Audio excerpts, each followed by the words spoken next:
All right, welcome back. Now let's do this example. Now this involves division, okay? So when we're dividing complex numbers, this is where we're going to talk about conjugates again. This is the complex conjugate. So just like we talk about with the rationalizing radicals, when we have radicals in the denominator, we don't want imaginary numbers in, we don't want imaginary numbers in the denominator either. So this is where we're going to talk about the complex conjugate, which is just the same thing, except just like with radicals, we're just going to multiply the top and the bottom by the same thing on the bottom, except change it to an addition problem, or just change the sign. Okay, so if it's a plus, if it's addition, you're going to do subtraction. If it's subtraction, you're going to do addition. So in this case here, what we're going to do is we're just going to multiply the top and the bottom by 3 plus 5i. 3 plus 5i. And remember, the reason why we're doing this is because it's going to get rid of the imaginary number. And we're going to end up with a real number in the denominator. So if we do that, we get, here we're going to get a difference of two squares, right? So it's going to be 9, and then it's going to be minus 25i squared, right? But the I squared is -1, so that's going to make the negative into positive. So you actually get a squared plus b squared, right? If this is your a and this is your b, you get a squared plus b squared, okay? So you get 9 plus 25 here. Here, we're going to have to do the FOIL method, so we get 24, okay? So we distribute, so we get 24, and then we get 40i plus 6i plus 10i squared. Okay? And again, this I squared is going to make this a subtraction because I squared is -1. So now what we're going to do is we're going to subtract 24, subtract 10. So that means we're going to get 14 plus 46. 46i all over what? 34. And now we can simplify this. Let's see how we can simplify this. So we can factor out a 2 on the top. So that's going to be 7 plus 23i all over 2 times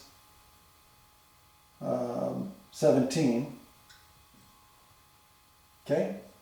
And so we end up with 7/17 plus 23/17 I as our answer.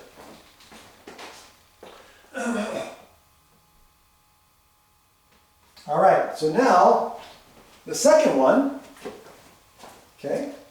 So again, make sure you write this down or pause. So I'm going to erase this here because I don't have enough room. Okay, now this one here is this imaginary number raised to the -1 exponent. So we're going to write this as 1 over 2 plus root 3i. And now we're going to multiply the top and the bottom by the conjugate. So this will be 2 minus root 3i divided by 2 minus root 3i. And again, we get 2 minus root 3i on the bottom, or excuse me, on the top. This is just going to end up being 4 plus 3. Because it's going to be 2 squared minus root 3i squared, which is going to give me 4 minus root 3 squared times I squared. I squared is -1, which is going to change the sign from negative to positive, or subtraction to addition. And root 3 squared is 3, which gives me 4 plus 3. Okay, so what I'm going to end up with is, I'm going to end up with my final answer is going to be 2/7 minus root 3 over 3i.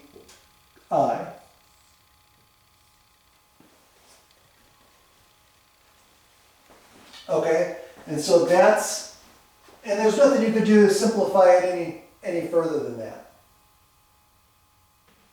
Okay. Oh, wait a minute. That's not 3. I was looking at that 3, it's 7. Okay. Okay, now finally C here. Now here we don't really need to multiply by the conjugate because all we're trying to do is get rid of the I here. And so in this case, we could just multiply the top and the bottom by I.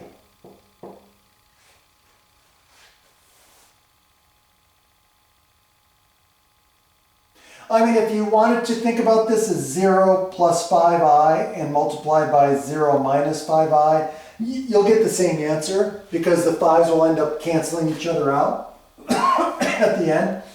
So if you just have one term and there's I in it, just multiply the top and bottom by I. That'll get rid of the I. So this will be equal to -2i over 5i squared, which then equals -2i over -5, which gives us 2/5 I. And we're done.